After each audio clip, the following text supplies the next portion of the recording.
The fall of 1953 was especially cold in the small town of Havelock, lost among the dense forests of one of the states. The nights were getting longer.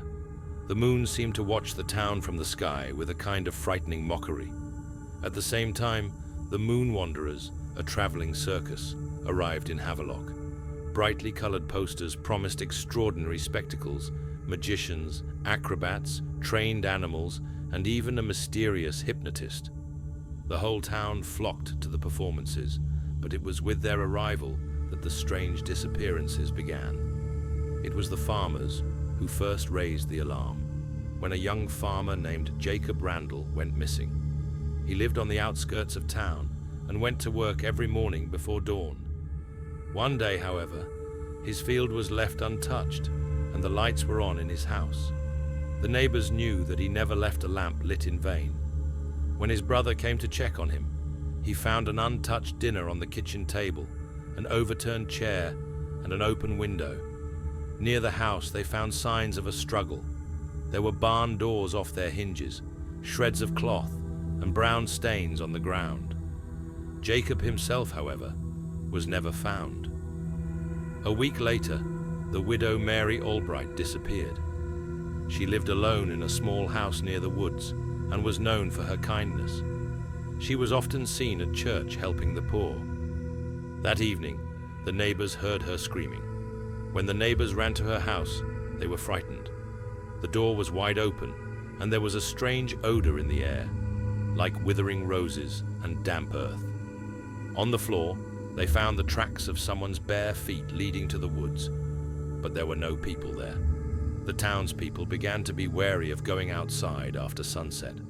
Despite the fear, however, schoolteacher Thomas Harper went to the town library.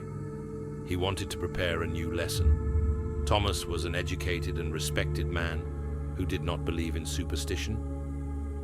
The next day, his students never waited for their teacher at school. The night watchman of the library, Liberty Brown, heard someone whispering in the dark, and then there was the sound of falling books. He found a spilled inkwell on Thomas Harper's desk and his hat, but the teacher himself was gone. The door showed deep scratches, as if someone had tried to hold on to the jamb. Sheriff Grayson, a stern man who doesn't believe in the supernatural, at first wrote it off to vagrants or wolves. However, when his own deputy disappeared, he began to worry. The next day, his badge was found on the church doorstep. After that, fear gripped even the sheriff. After another circus performance, a real horror broke out in the city. Several children who attended the show told their parents about the strange man. They said that he stood backstage and did not participate in the acts. He was tall, with pale skin and black eyes. Someone saw him disappear into the darkness, leaving behind an odor of decay. The local pastor, Father Matthew, began watching the circus. One day, late in the evening, he noticed a shadow slithering through the cemetery. He followed it and saw an eerie sight. One of the circus performers, hypnotist Lauren Schultz, was bent over the body of a young girl, his lips covered with blood. The pastor shrieked, and in an instant, Lauren Schultz turned into a bat and disappeared into the darkness of the night. With the dawn, the parson raised the alarm. The enraged townspeople armed themselves with torches and marched toward the circus tent. The crowd of people came to Lauren's wagon, but the inside was empty.